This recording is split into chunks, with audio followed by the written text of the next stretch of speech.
Welcome to my channel. And it was a very good first day of the Ashes Test series for England more than Australia because England won the toss and chose to bat first.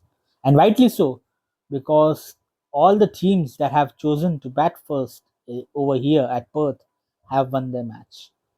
So England rightly doing what India did to Australia last year in the Border Gavaskar series.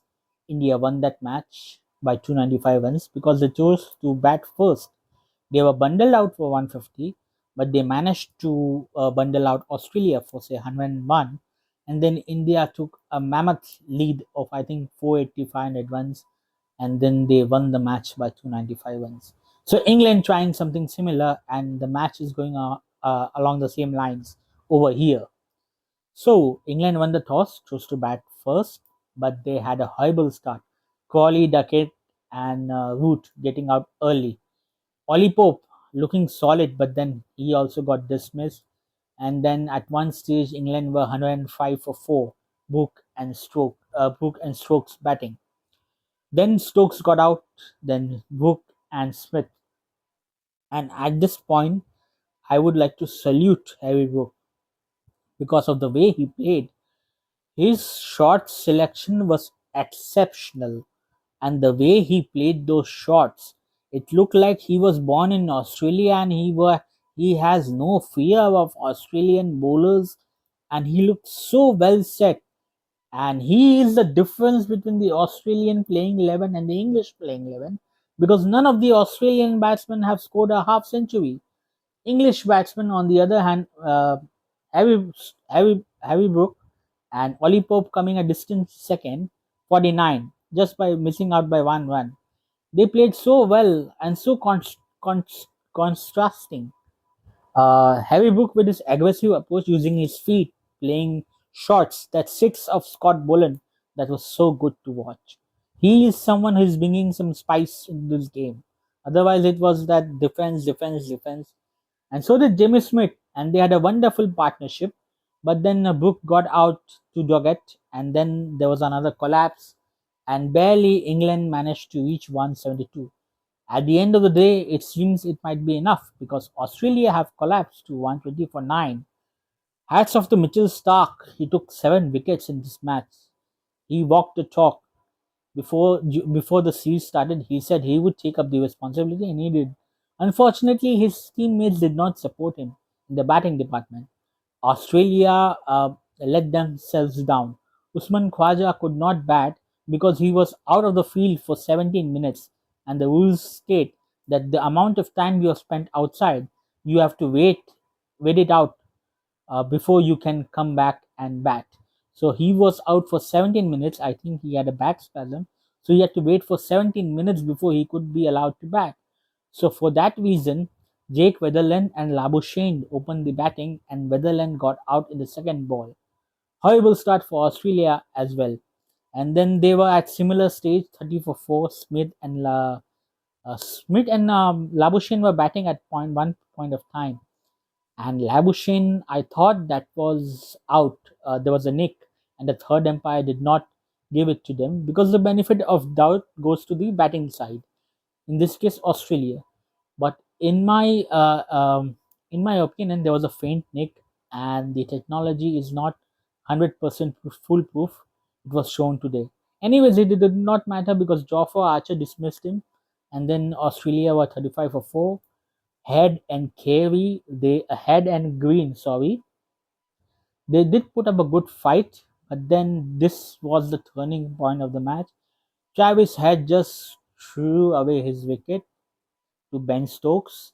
Whenever England needs a wicket, Ben Stokes comes and just like a genie, he conjures up a wicket. This case was Travis Head, then Cameron Green threw away his wicket, and then there was a collapse. So Australia barely managing to reach 120 for 9. So what should Australia do tomorrow? Australia should try and just go for it, big shots, because it's only a matter of time before England picks up the last wicket, and then you have nothing to do.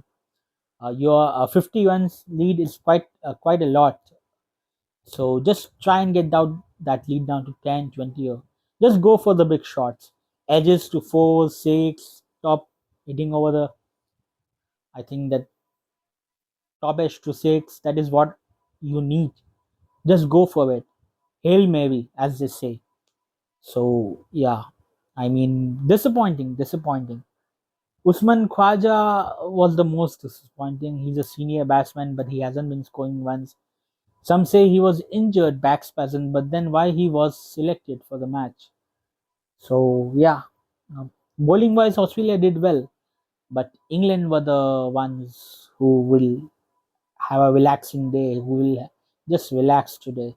Australia will be tensed. Hats off to Ben Stokes. He's an inspirational captain and a leader. He took 5 wickets today, and he just completely turned the match in England's favour. England were missing this kind of captain a long time. Before that was Ian Morgan, but Ian wasn't that successful in Test. Surely England won the ODI World Cup under him, but in Test matches something was missing, and then came Ben Stokes, and he's just performing for England. So I think England will eventually win this match, but Australia are down and not out, and they should not give up. But they will need to come up with something very special to win this match. The bowling, they will have to restrict England under 100 to 121s. Anything about 150, 200 is going to be very difficult. About 200, England is going to win this match. So, because Australia will be batting fourth and won't be easy batting fourth. I hope the hypocrisy regarding the pitch ends here. The Perth pitch did offer some assistance to the bowlers, just like the Eden Gardens pitch. Although in the Eden Gardens pitch the bounce was uneven, the spinners were getting a lot more turn. There is no turn on this pitch as because we haven't seen a spinner bowl, but both pitches offered some assistance to the bowlers. I think bowlers would enjoy. So the pitches are quite similar in that sense. So I wonder why people were criticizing the Eden pitch for nothing. So I thought that was a good pitch. It was a challenging, and so is this. This is not an easy wicket to bat on. There are two approaches you can take on this pitch, both adopted by different teams. Australia took the defensive approach, just defense, and eventually they lost their wickets. England, on the other hand, took a more positive approach. They were punishing the bad balls, they were taking risks. Yes, they got out for 172, but they managed to bundle out Australia to 120 for 9. So you would take that any day, a 51 with 31 lead. That is what you want. So England were a lot more positive. Harry Book, in that sense, was exceptional. His feet were moving. He was batting confidently. It seems that he had a lot of practice with the bowling machine around with someone bowling 150 kilometers, and it just showed. The way he hit Scott Bullen for a six was superb. So England have a firm grip on this match, and it's going to be very difficult for Australia to win this match.